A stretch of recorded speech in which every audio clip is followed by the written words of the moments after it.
bar, again, represents total occupancy tax collected, sort of a trend here. The lighter blue represents the share that the county keeps.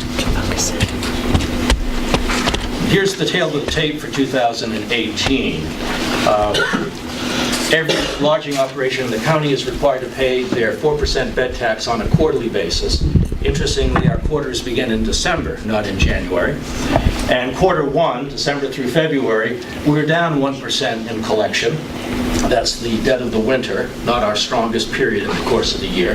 But March through May, spring, one of our shoulder seasons that we're working on developing more business, occupancy tax collected was up 12%. The summer, up 1.9. Summer's our strongest season, doesn't have as much room to grow. And quarter four, September through November, another fall shoulder season, we're up 11.2%. Total tax collected for the county in total was up 4.5% in 2018. That's slightly better than we've been doing. We've been in the 3.5, 3.75 range for the last several years. The impact of tourism in Otsego County is rather impressive. Visitor spending, these numbers come from Albany. The governor commissions a 2000 economic study every year. These numbers are from 2017. So we're reporting on what Albany has said. They do this for every county in the state. Visitor spending, and that's not just lodging, that's meals, that's gas, anything that's spent for tourism related, $198 million in 2017. Tourism wages, just under $98 million, 3,400 employees. Tourism in Otsego County accounts for just under 10% of all labor income generated in 2017, and almost 15% of all jobs in the county are directly or indirectly related to tourism. That could be a car rental agency, as well as gas stations, etc. And local taxes, this is the key takeaway, local taxes generated by tourism in Otsego County, that's not just bed tax, that'd be sales tax, property tax, saves everyone in this county, every household in this county, just over $1,000 per household. So if we didn't have any tourism, for the same level of services we currently receive in the county, it would cost another $1,000 for every household. So it's an important aspect. And there's just the breakdown of the $198 million between lodging, recreation, food and beverage, retail service stations, transportation, second homes, etc. $198 million. We also left with you, in addition to those charts, a draft copy of our proposal for the next 3 years. It's the identical contract that we signed with you 3 years ago, other than we changed the dates to 2020, 21, and 22. And the third thing that we left for you is sort of the annual report for tourism in the county for 2018. It's rather voluminous. It's a lot of technical information. It talks about social media, all the ways that we're promoting the county, and as you may remember in November, you don't see our ads unless you're outside the county. We don't advertise in the county. Our job is bringing people to the county, and then it's up to various businesses, chambers of commerce, etc., to have them spend money in their particular business in the county once they're here. So our promotion efforts go probably 800 miles around the center of the county, but not in the county itself. That's what we have to say, Mr. Chairman. Any questions? Yes, sir.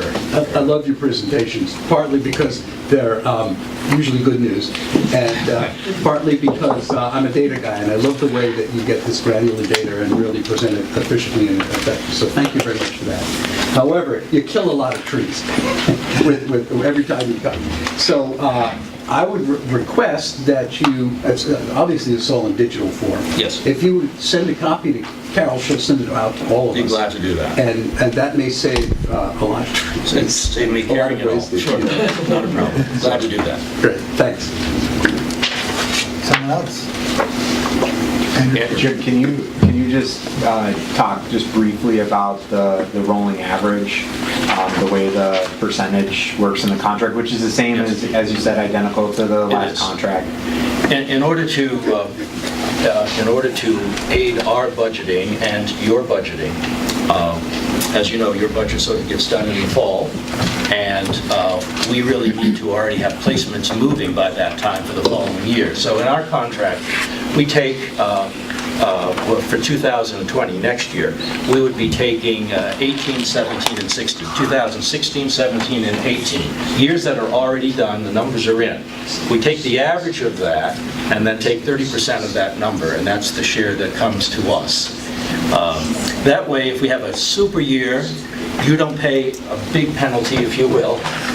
If we have a horrible year, we don't go down the tubes in that first year. It balances out the highs and the lows, but it's a rolling 3-year average. 2021, we would take 19, 18, and 17.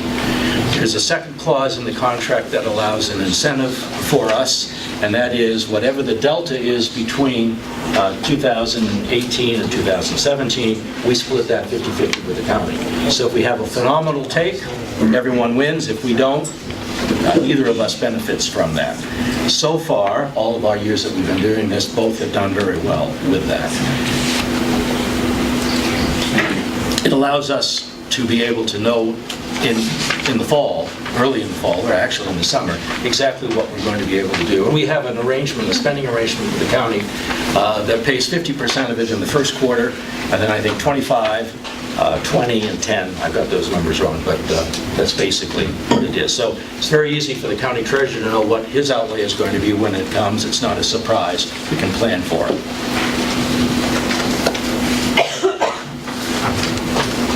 Anyone else?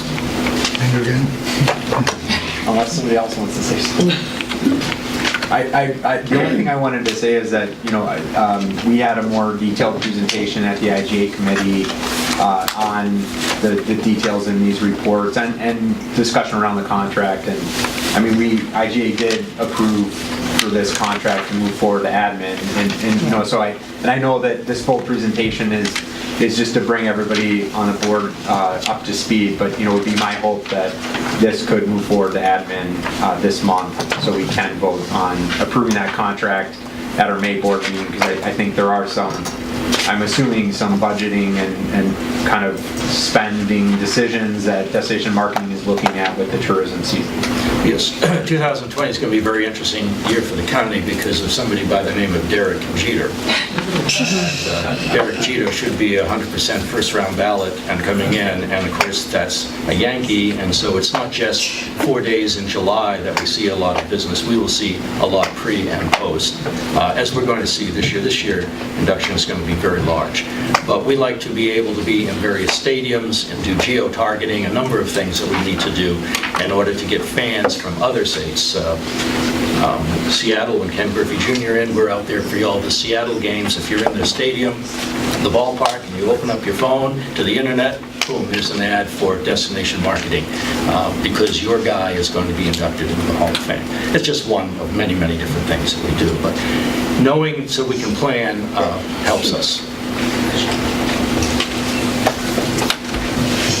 Oh, Jim, I just wanted to just tell, I mentioned this at the IGA committee, but I think it's worthy of having the whole full board hear it, that when you discussed your different funding streams with the county allocation and the partnerships and the I Love New York, the partnerships, just to speak to Cassandra's and Jacqueline's work on that, they came in well over budget for this year's budget.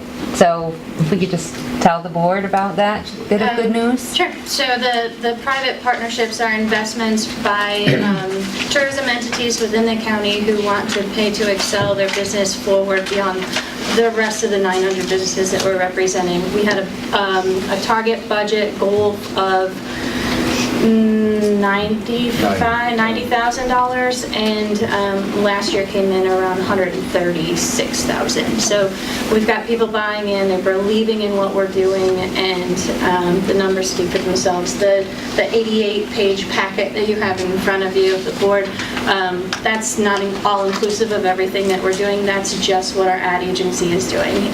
During the winter, we're going to group market shows and really showcasing everything that the county county has to offer, and filling the heads and beds down in Oneonta on a rolling basis, and that's kind of why you see the increase in our shoulder season numbers this spring and the fall, because we're telling them, it is affordable to visit, come during the shoulder season, and this is where we'll push it. So we've seen a lot of success, and we're excited about next year.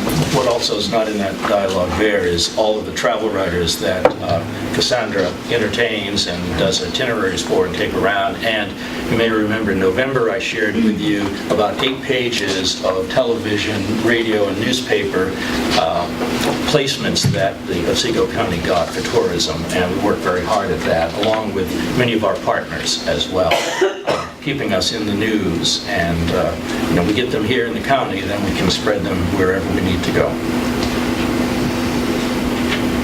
And that is one other thing. The map that shows the entire county with the destinations in the farther reaching areas, just in the, I think you call it the lure piece. It has that map in there. We expanded, we added a whole new spread with a large map of the entire county, and to include little snippets of information about each of the primary towns or villages or hamlets within the county.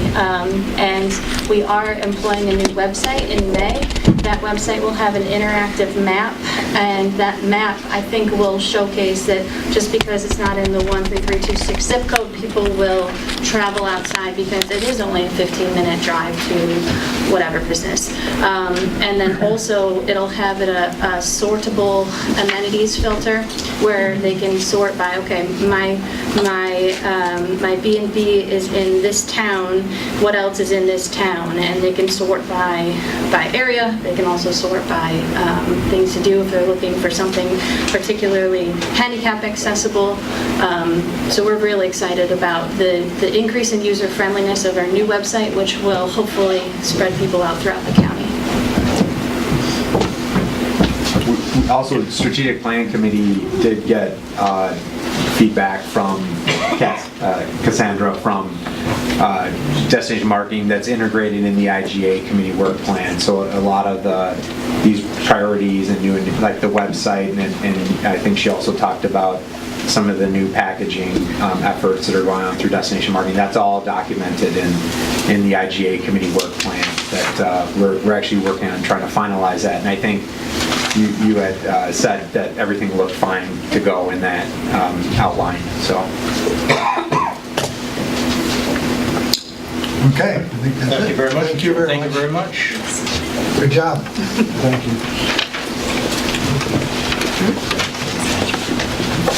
Okay, we'll now do presentation on the floor,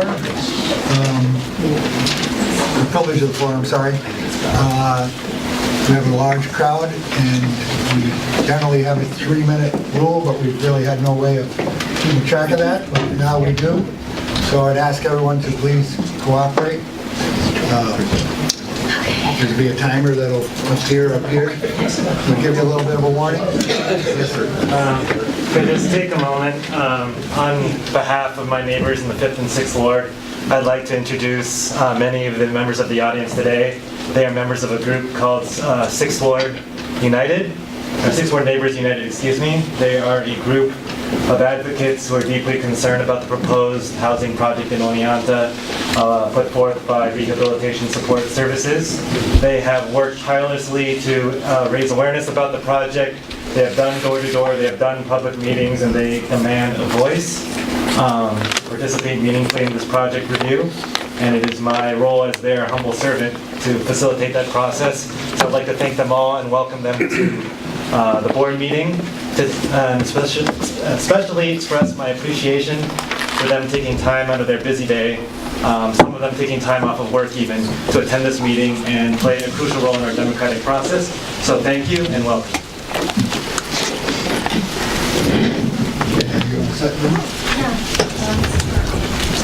Okay.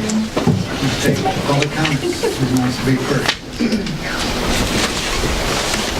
Please state your name. Good morning, my name is Edward Doyett. I live in the hamlet of Welcome in the town of New Lisbon. An item I'd like to just touch on, I think county board ought to look into the price of fuel at gas stations in Oneonta and surrounding areas and compare them. And why is Oneonta always so expensive? I mean, everybody knows this. Everybody travels to other areas. I mean, anybody that's still working that isn't retired, that's a big chunk of their paycheck is the commuting expense. Why is Oneonta $3.29? I use diesel. Why is it $3.29 for diesel when you can go almost anywhere else and it's $3.19? If you went over to Sydney, I went down south recently, it was $3.15, while it was $3.29 in Oneonta. And Marabito, they're always the highest, they're $3.45. And right here in Cooperstown, they're $3.49, I believe the price was when I went by. I mean, there's no reason for this. You go up to Norwich, you go over to Sydney, you go almost anywhere. I know what their thing would be. They're not colluding on price. They are, plain and simple. You can go to, Deposit, and the price there is $3.19. Why? That's out in the middle of nowhere. It costs more to deliver the fuel to there. You know, I mean, what's going on? This has been going on for years. Give you an idea, in Garrettsville, when Vince and Sue Parati owned the general store there, Vince told me the one shot, because his prices on gas, he only sold gas, they were far lower than Oneonta. Nickel, 6 cents, 8 cents a gallon cheaper. He was told by the supplier, hey, get in line here, your prices are too low. He says, I'm still making a profit on them, I'm doing good. And he says, people come in the store, and he says they buy sandwiches, they buy groceries and stuff like that. He says, what's wrong with that? Your prices are out of line. Get them in line or you'll have problems with deliveries in the future. Now, is that extortion? Is that a threat? You know, think about it in that capacity. But you can go almost anywhere and the prices are considerably cheaper than they are in Oneonta, as well as Cooperstown for that matter. I don't know why this is, but it is. I mean, my brother told me down by Manhattan, Speedway, which is the same in Oneonta, you go down to the Speedway, and that's in Manhattan, where the taxes are atrocious, and it's at least 8 to 10 cents a gallon cheaper for the diesel there as opposed to Oneonta. Thank you for your time.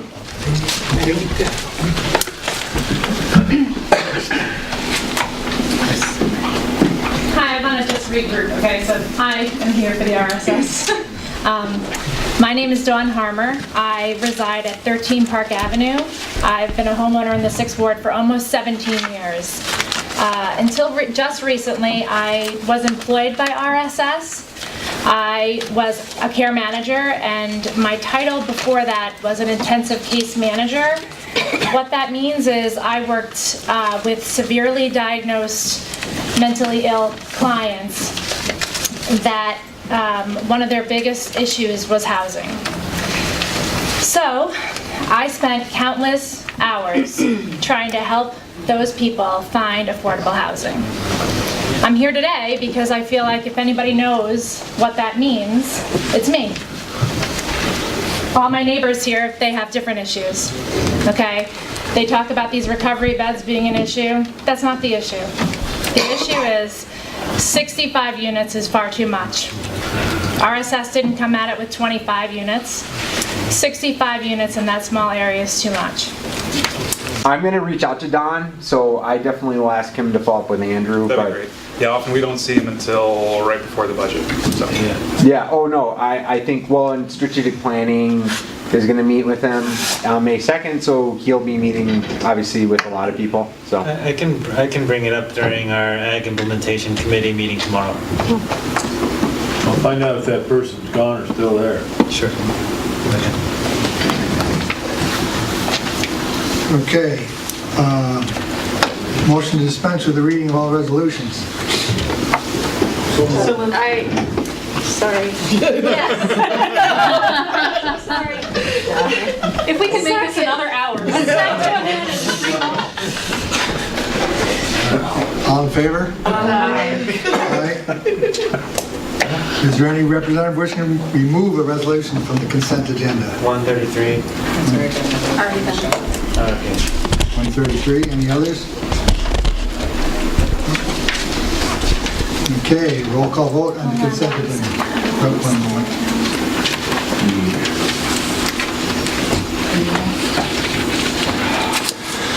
I think it was Danny. What's that? I'll make a motion to approve it. Better probably just have it in the record. Yeah, just put it. I agree. Roll call vote. Fraser? Farwell? Aye. Clark? Stammel? Aye. Kennedy? Aye. Overecker? Bliss? Aye. Marietta? Yes. McCarty? Aye. Wilbur? Koenig? Martini? Lappin? Aye. Shannon? 4,305 ayes, 0 noes, 1,923 absent. Consent agenda passes. Resolution 133, awarding bed tax monies for 2019 Kennedy, Overecker, Marietta, for Farwell, Shannon. So I pulled the resolution because it's awarding grants. Oh, we need a second. We need a second. Second. Okay, discussion. I don't have any real conflict, but I just thought I would abstain to avoid the appearance of conflict, but there might we'll have to see how many people are here. We were just having that conversation. I also would abstain, but I don't think we're gonna make the vote. So I just want the record to reflect that I'm on the board of the Cooperstown Chamber of Commerce, and they are receiving a community event grant, but I obviously don't benefit financially from that fund. I'm a volunteer on their board. So, but I am gonna vote just because I want to make sure that we can pass this today, so. And so I'll do the same thing. I'll say that I am a board member, or I'm a committee member in the Copes Corners Park Committee of the Town of Butternut that is receiving a grant, but I'm a volunteer. And also my husband is a board member on the Butternut Valley Alliance that's receiving a grant, and he's a volunteer. Annie? I have to abstain from this vote because I am a paid staff member of the Otsego County Conservation Association, and they are receiving a $1,500 grant, so due to the fact that they pay me, I must abstain.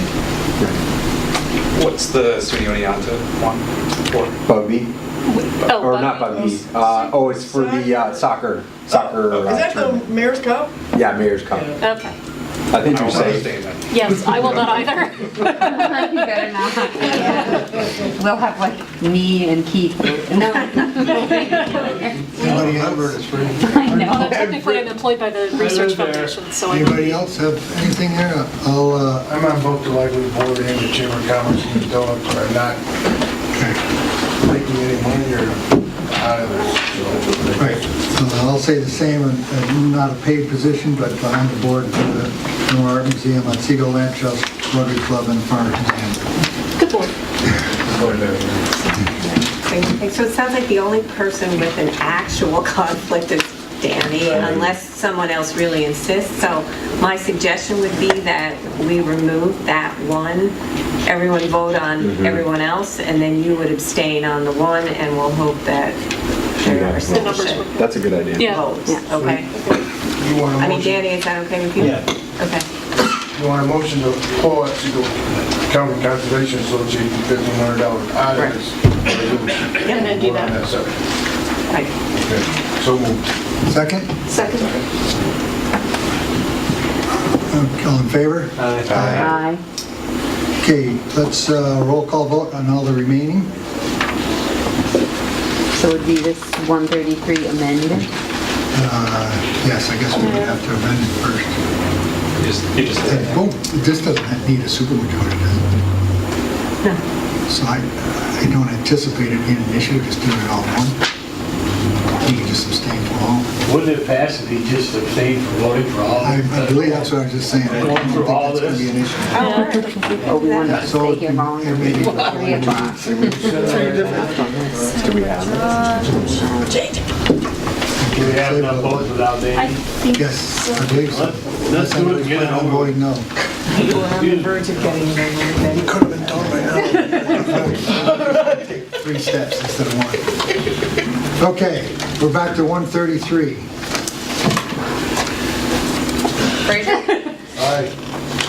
Farwell, Clark, Sample, Aye. Kennedy, Aye. Overacker, Bliss, Aye. Marietta, Yes. McCarty, Aye. Wilbur, Koenig, Martini, Lappin, Abstain. Shannon. They did it. Hope you don't get fired 'cause you didn't vote for the grant. I'm already updating my resume. Danny's on record voting against every community grant.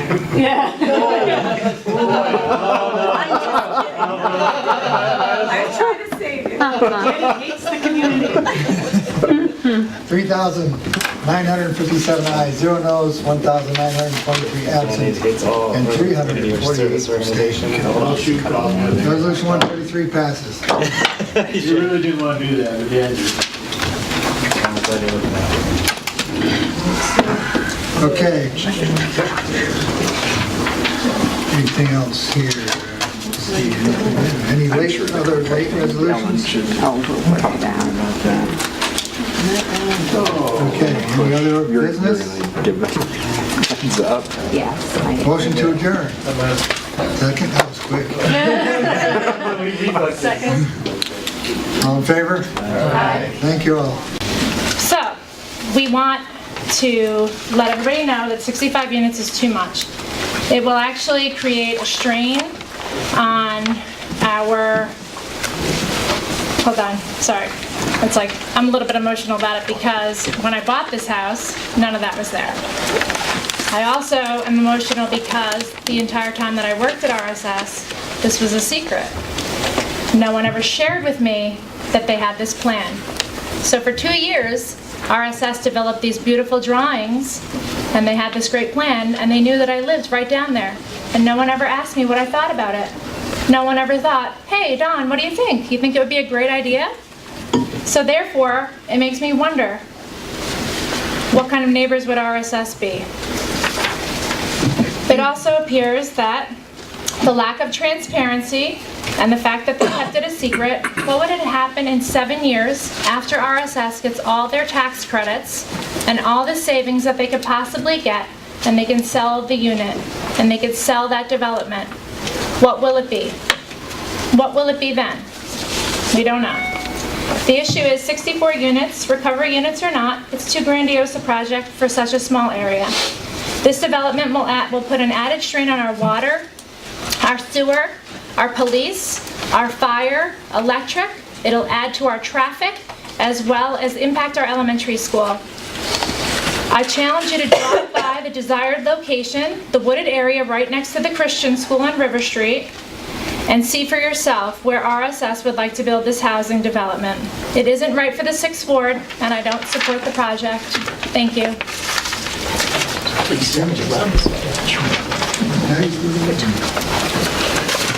Good morning, Chairman Bliss, county reps. I would ask that you give us a little flexibility in this 3 minutes. I'll tell you why. Our group, the 6th Ward Neighbors United, had asked the chairman of the Health and Education Committee to have a special meeting. And we were inviting the chairman of the Human Resources Committee, Mr. Koenig. We were denied that privilege. We were denied by the chairman of the Health and Education Committee because he said it was a zoning land use issue for the city to handle. That was it. We can't take a 3-minute segment and tell you the negativity of this project, but I'm going to try and do that. Give us a little flexibility.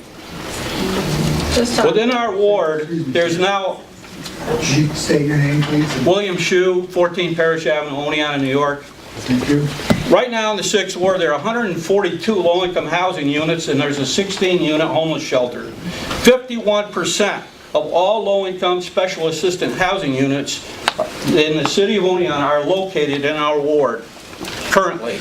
Of all the low-income housing units provided in this whole county, the 6th Ward is the home to 42% of all those units for the entire county. This is unfair, and the 6th Ward residents are currently carrying the brunt of this thing. With no public input, with no full board county meeting, about this project, two people, Sumac, Julie Dostal, colluded with RSS to move the project forward. You have a copy of the timeline put out by RSS. Look at the first 10 items. It's damning material. This is evident by that timeline. Our former county rep, Len Carson, 2017, wasn't even aware of the project. He publicly stated so. Our current county representative, he said the same thing. I was unaware of this project. Someone needs to be held accountable about how this thing was initiated and how it was mishandled. The project needs to be stopped right in its tracks, and you as a county board can play a big part in that. 6th Ward Neighbors United have copies of letters from Lappin, Salka, our new assemblyman, Senator Seward opposing it. Our 6th Ward's alderman, Councilman Russ Southern opposes it. But yet, Sue Matt wrote a letter of support for the project. She wrote the letter on county stationery, November 2018. This was 1 month from October 8, 2018, that a planning commission meeting was held in Oneonta, including the mayor's statement of opposition to the meeting. That is not right. The 6th Ward neighbors are asking that the letters of support written on county stationery would be retracted. In regard to the examination of the state comptroller's office, nowhere in that statement by the state comptroller's office issued in 2014 said, go out and build a massive 64-unit project to the tune of almost $24 million to solve the problem. What they did say was this. They said there was little or no effort that was expended by the county to investigate the underlying causes and come up with viable solutions. Well, the 6th Ward Neighbors United can offer viable solutions other than building a 64-unit complex in the ward that's already saturated. Will you listen to those ideas? We're going to stick to the 3 minutes for let everybody speak once, and if there's something new that you need, then we'll allow you to speak again. I think that's the best way to get everyone a chance to be heard. Thank you. That's it. My name is Russell Aarons. This board is well familiar with who I am. I live at County Road 26, Toddsville. That's Cooperstown area here. And unfortunately, I and Maria Jello, Bob Forrest is here, we and others had our property taken in 2014, and in much the same way, we were tricked about this whole thing. I mean, it was unknown to us that there was this deadline. But you see, the deadline expired. By the way, I love your time clock. Congratulations, Cooperstown, on the basketball. They did it, finally did it. Coach Bliss, I know that you did a good job too in your time, so get these men ready. In the meantime, I'm not here to waste my time. You took property from Maria Jello, you did it so you could get money. That's no different than a heroin addict kicking in a door, and that's what you're all afraid of. This county is actively, right now, ready to pounce on people, and unbeknownst to them, they may not get the mail, but they're going to take the property. Now, most people think you can go run into the auction, you can go to the treasurer, you know, the day before and pay. That's the way it always was in this county, but all of a sudden it changed. All done in secrecy. Now, what really burns me is that we don't have an ethics board, and you know by law it's required. In this room, I'm only talking really to 2 people, because they were responsible for what happened. There were other people too. But to just go and sign and take a widow's property, she's the widow of a Vietnam veteran that died from Agent Orange. And if you haven't heard this story, it's enough to rankle me. I'm an employee of this county. She's an employee of this county, and they sold the property to another employee that became her 4th rental home. That's a business. You do not let people on the inside play this game so that they can evict people like her. This is Fair Housing Month. And what I heard said about those people that are going to be inhabiting that place, I totally agree with you, Ms. Harmer, and that is way too big. Just like what you want to build down here for the new motel, 4 floors without proper fire apparatus. It's criminal, it's wrong. And one thing I want, Ed, this is for you. That whole south side development is all natural gas. We went and added, not we, but this county went, and was there any planning? They kept adding and adding and adding, and we're still doing this. And the next thing you know, people are getting shut off. So, you know, and then we need a bigger gas line. Well, did everything need to be natural gas down there? No forethought in any of this. Shot clock's running down, but still got a few. Thanks for your time. Clock's kind of cool, I like it, you know? And I'll see you next month. I didn't look at the date, I miss Mr. Oberacker, and Stamble did a great job. But Danny, you kind of hurt my feelings. I felt it was borderline discriminatory what you said. Thank you. Thank you. Who'd you like to be next? Hi, I'm Bill Hayes. You've seen me here over the years. In April, it's Child Abuse Prevention Month nationally, and I'm here to report some good news, and that is child abuse is preventable. We know what makes a difference. Research has demonstrated what makes a difference, and there are certainly efforts underway to support parents who are extra stressed or really new at the game. And I would like to particularly mention Healthy Families as a home visiting program based at OFO. They've been in place for a number of years, and research is designed into the program. And I'd like to give a shout out to them for the work that they do. It makes a difference.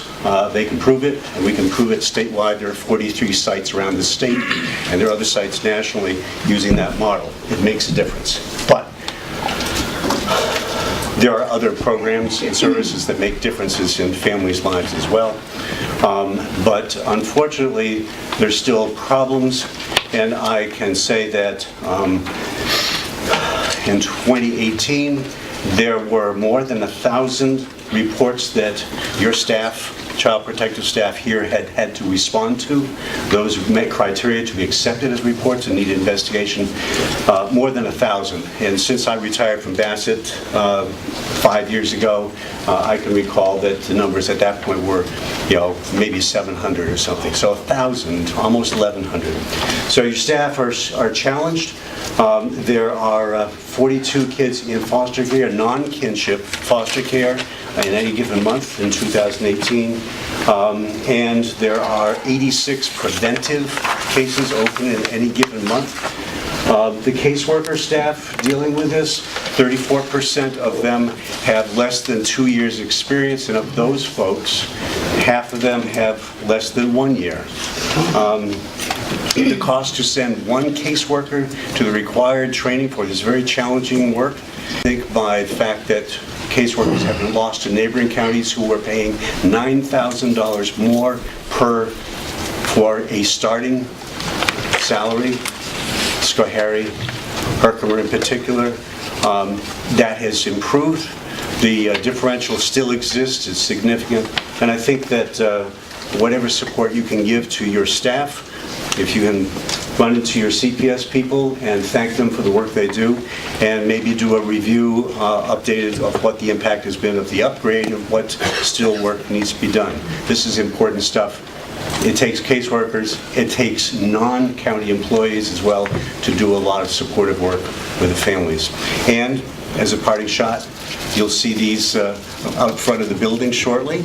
You'll see them at Mount Vision Garden Center and Nudo's and a bunch of other places, and you can smile and think about, you know, what it means just to have a happy, fun, and safe childhood, and that's what the reminder is out there. So, thanks very much. Thank you.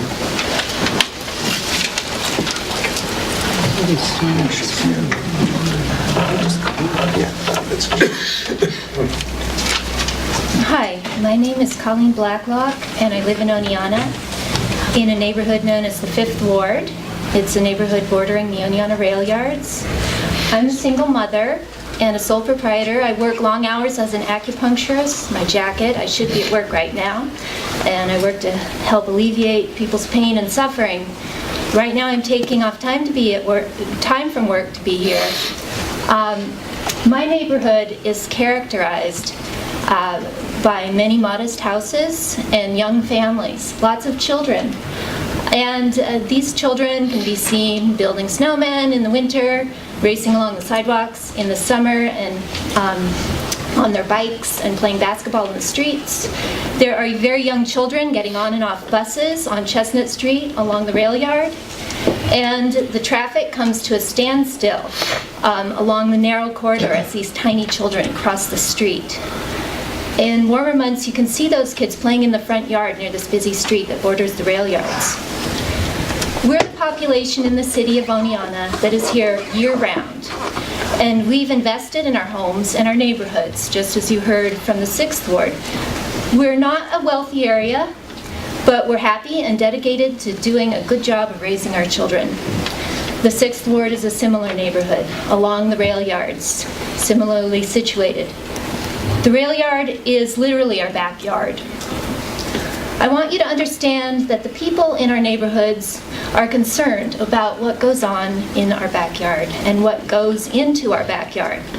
In 2006, we rallied together to fight a wood-burning power plant that was threatening to spew particulate pollution, add lots of truck traffic, and use a lot of water, similar to this 64-unit project that you're talking about, but probably a lot worse.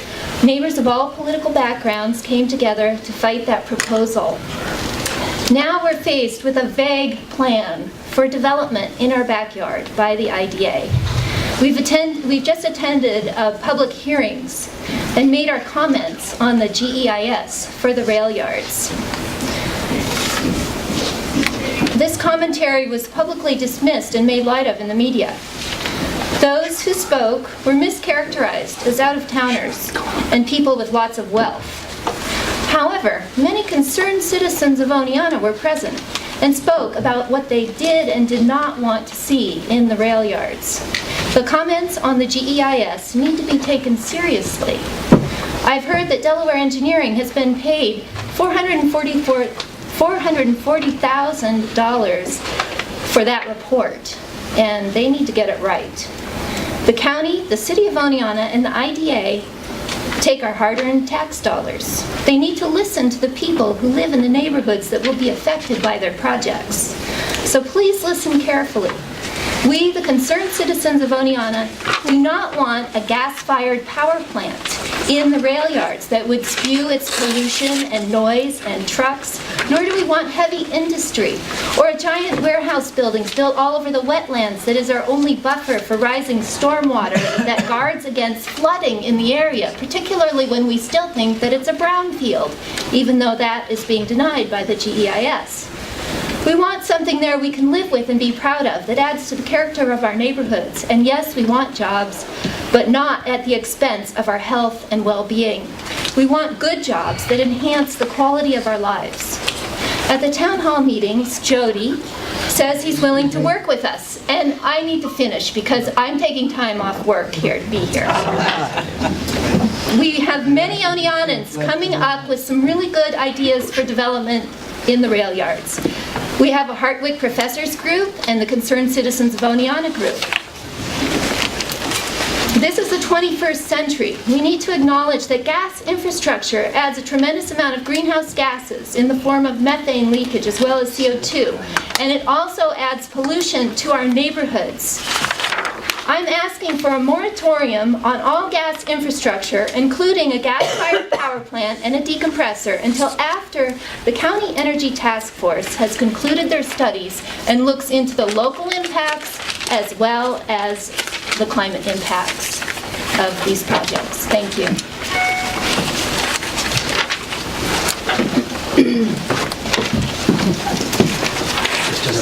Hello, my name is Dennis Higgins. I'm from Otsego. My daughter Patricia is here. Last August, the Otsego IDA surprised the city, town, and county with a proposal for a decompressor plant, which would inject 25% more gas into the DeRuyter pipeline using 24 of those compressed gas tractor trailers daily, the same ones that keep flipping over in the county. 60 people showed up to a town board meeting. Of the 25 or 30 that spoke, none supported the plan. If memory serves, a letter a lawyer sent to Governor Cuomo helped kill that IDA grant. Yet the IDA has never publicly abandoned that proposal. This, as you know, prompted the county to organize an energy task force. Dozens of bright, well-intentioned people have been recruited, presumably to investigate what development best suits this area and how energy needs might be met sustainably. In comments on the IDA's Oneonta Railroad rail yard development, which Colleen has spoken to, many roundly criticized the flawed GEIS. Part of the problem was the fact that the decompressor to supply gas to the rail yards was not made public until the city had completed the SEQR process. A recent report indicates that proximity to the railroad is moot because the trains won't stop. Segmentation and failure to adequately address traffic, pollution, brownfield, and stormwater concerns are other failings of the GEIS. Maybe Mr. Hersey will surprise us today, but so far there has been no indication that the city is listening to the public. It really would be too bad if each time, after unequivocally voicing opposition to proposals that violate zoning, comprehensive plans, surveys, and the clear advice of climate scientists around the world, citizens had no recourse but the courts. The IDA's basic MO remains unchanged despite the formation of the task force. The IDA now wants to pursue a power plant in the rail yards. Mr. Zakrevsky has provided conflicting versions of what's happening. Most recently, he tells us there's a non-disclosure agreement with GE. He may tell you a different story today. A power plant would require gas by truck or pipe. A power plant in the valley, with prevailing west wind, could blanket the city in toxic VOCs and ground-level ozone. Do not be snowed by talk of a microgrid to increase reliability and resilience. These terms are the newspeak of gas build-out. Nearly every microgrid proposed or under construction in the state has a gas turbine at its heart and runs 24/7. Certainly the county understands that a decompressor or a gas plant would mean that the IDA has successfully torpedoed county efforts to pursue energy development consistent with the region and with public interest. In one respect, the IDA is right. There is an energy crisis, but not because SUNY Oneonta must burn oil 4 days a year. CO2 from combustion and methane leakage from infrastructure are cooking the planet. We need to remember Einstein's simple precept: you can't solve a problem with the same wrong-headed thinking that caused the problem in the first place. We could follow Tompkins County's example and pass a moratorium on gas expansion, or you can watch the IDA pursue energy solutions antithetical to a healthy future for our children, our state, and the planet. Thank you so much.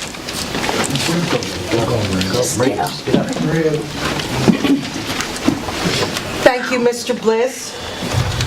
Good morning, board members. Good morning, public. Good morning, everyone. My name is Maria Agello, and my home was taken in a tax auction when I begged to pay the money.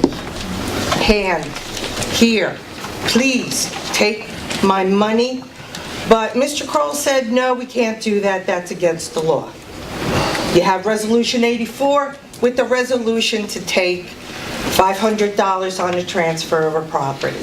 You have Resolution 101 to allow people now to pay later with paying all the taxes, okay, paying the penalties, okay, paying another 15% on top of that, which is just fine, which is what Mr. Force and I were begging you to do. We went to court, we were refused, the judges passed, I guess, a directive from the bench that was ignored as well. This is April, Fair Hearing, Fair Housing Month. Now, I agree that maybe 64 units is way too much and more study needs to be made, but when you say that this is predominantly built for people who are on public assistance one way or another, I find that pejorative, discriminatory, and below what we are here for. We are here to lift people up, not condemn them. So let's keep the humanity in this project. If you feel it impacts because it's wrong for the environment, so be it. But please do not condemn the people that need your help. Now, what about this ethics board? I've been waiting for 4 years. I put it in writing 4 times, and nothing, absolutely nothing, for me or from Mr. Force. I have 1 minute left. I want this sale rescinded. to pay our back taxes like anybody else would have been allowed. Mr. Force and I were blindsided. Our properties were just, bam, transferred. Next thing you know, we had people on our properties that didn't even have the deed correctly transferred to them. Now, I ask you once again, listen to us. I'm a widow of a Vietnam veteran who died for this nation. He's a veteran who is, in some ways, more destroyed than I am. His wife is ill, and nobody cared. You ignore us, and it's not this board that did the damage, but you could be the board that does the best thing for all of us. Do the right thing, have humanity. God bless you. There, 3 minutes. Great job, Maria. Thank you. Got him, Maria. Next. Hello, my name is Dr. Catherine O'Donnell. I'm a resident of the town of Oneonta and a member of Concerned Citizens of Oneonta. In 2018, the IDA proposed a frac gas decompressor plant, a tractor-trailer truck delivery traffic, an expansion of gas infrastructure in areas with concentrations of 3 elder communities and in the western part of the city, which has the highest poverty rate and attendant health issues. The town board was not consulted. The citizens of the town of Oneonta have not been given the opportunity to voice their views on the proposed gas decompressor station. In the city, citizens were not told the whole story on the rail yard development, the expansion of gas infrastructure, its environmental impact, and the link to the Pony Farm site were left out of the GEIS. This makes the GEIS illegitimate. To date, 325 local citizens have signed petitions opposing the proposed gas decompressor plant, and scores submitted comments critical of the GEIS.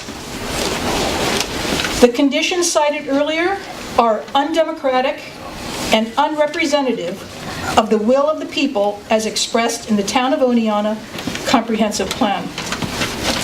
As the body that oversees the IDA, I ask you to exercise appropriate oversight and stop the gas decompressor plant proposal, insist on public input,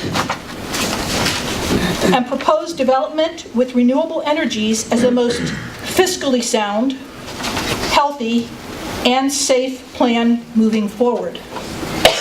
We are ready to assist with an alternate Echo Park proposal. Thank you.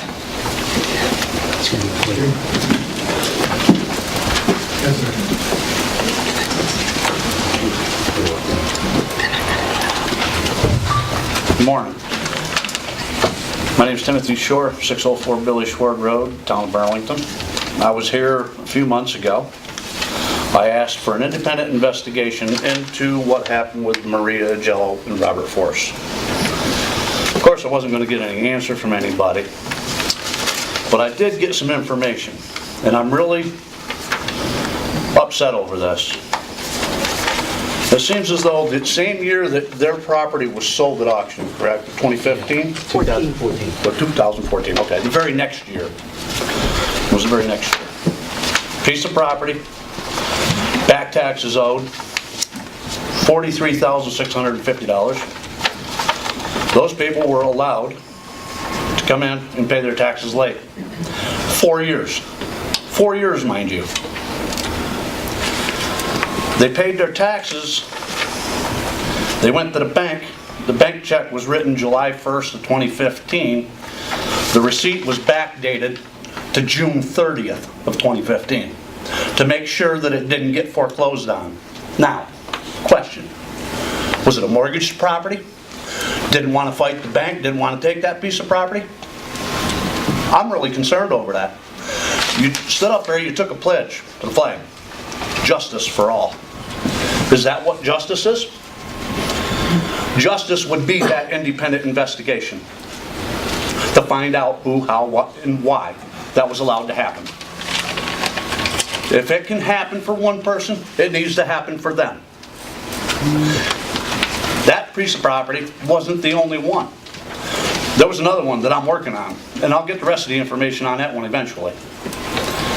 But it was convenient for these people because they saved that piece of property, and in the following year, on March 30th, they were able to sell that property and make money off from it and walk away from it because they were allowed to pay their taxes.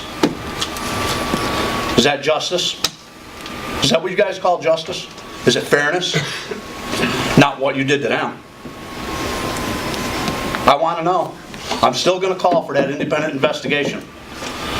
And I'm not going to stop until I actually see it. And I want it outside of this county, and preferably outside of the state of New York. Have a good day. Thank you very much. Thank you.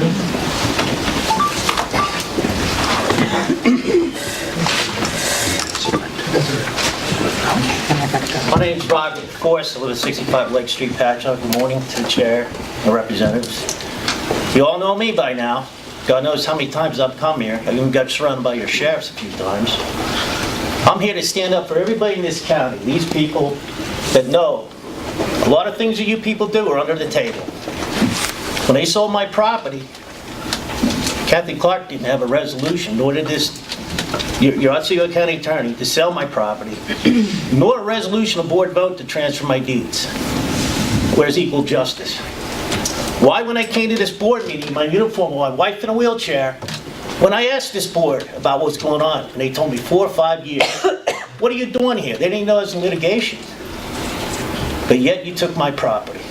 You took my property when I owed 1 year back taxes in 2013 for $1. 3 properties worth over $300,000. And nobody wanted to listen to us. But God rest her soul, Betty Ann Sword, as short as she was, she stood up, tall in stature. She had the integrity and courage to question this board. And you mocked her, laughed at her, laughed at Maria, me, my uniform, her flag she carried from her husband that died from Agent Orange. How dare you? You're tyrants. Tyrants that our forefathers warned us about. If you could take my property, her property, or anyone in this room's property, the way you took our property, you could take anyone's property.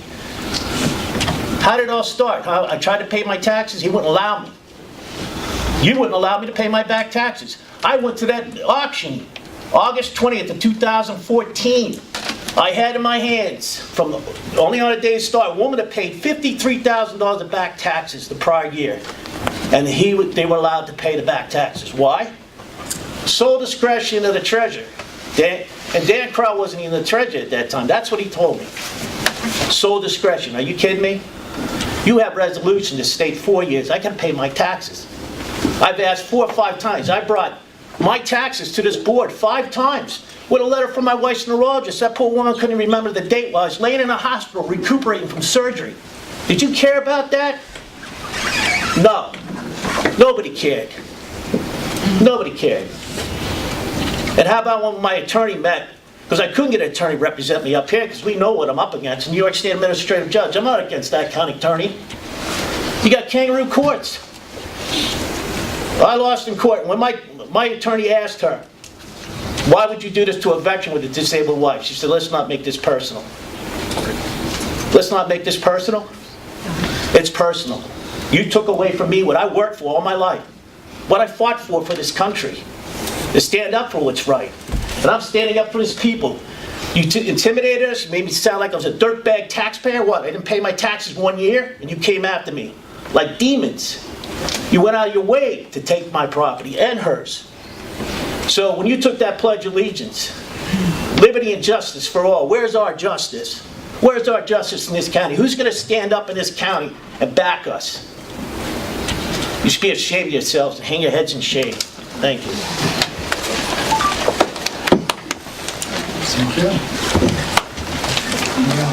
I don't have anything prepared, but I'm a 23-year resident of the 6th Ward, and this was a project that I knew nothing about until I walked in on a meeting that the other residents were having regarding it. I didn't know about the meeting, but I did find out and went. And I'm appalled that the RSS has been pushing this through without any regard for how we feel in the 6th Ward. I think that Bill should be given another chance to speak and finish out what we had all got together and decided of other places that this could be put, other ways that this could be resolved without putting another burden. And I don't say that because I don't like disabled people or I don't like poor people, because I am a poor person and I'm a veteran myself. But I think that the 6th Ward seems to be the dumping ground for anything that other areas of the county don't know where to put anything. And it does take a toll. It takes a toll on our children, it takes a toll on our taxes, it takes a toll on the whole area. And we have a Boys and Girls Club, we have a Christian school, we have an elementary school, now we have the homeless shelter down there. RSS is right next door to me. I mean, they've been there for years, a small facility that they have, and they haven't had any problems. And yes, that's where Dawn worked.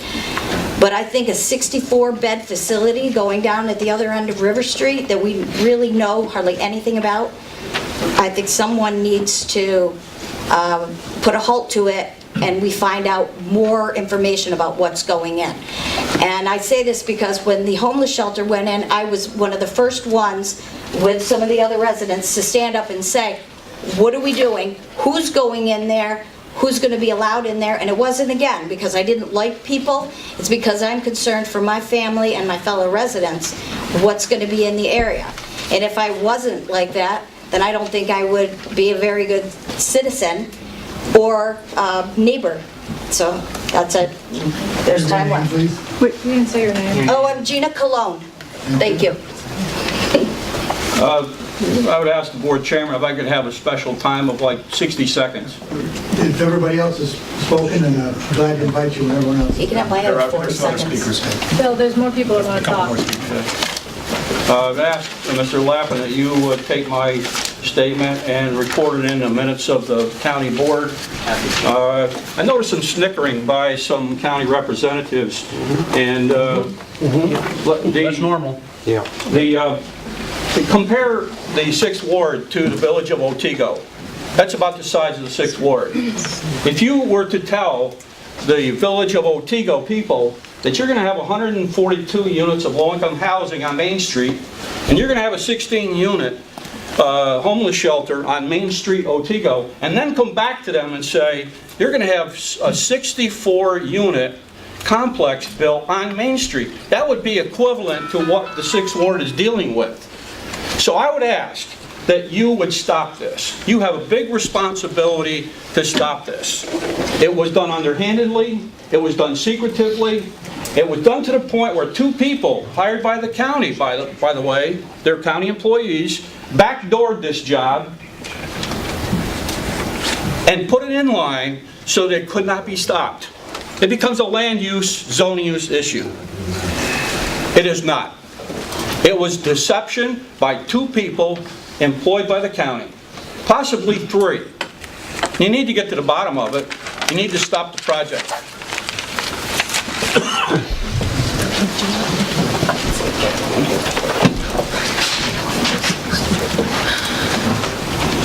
Good morning. My name is Adrian Kuzminski. I'm a county resident. I don't have any prepared remarks either, but I do want one observation, which is that it seems kind of obvious from a lot of these complaints on various different issues that there really is kind of a broken system here as far as coming to public decisions about major projects.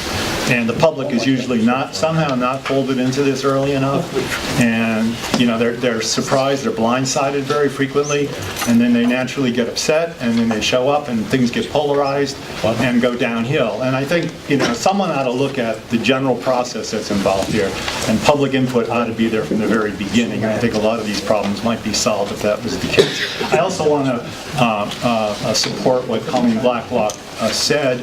I think you're going to hear a presentation, as I understand it, about the rail yards later this morning. I'm sure it'll be a very, it'll make it all sound great, and maybe, but the thing is,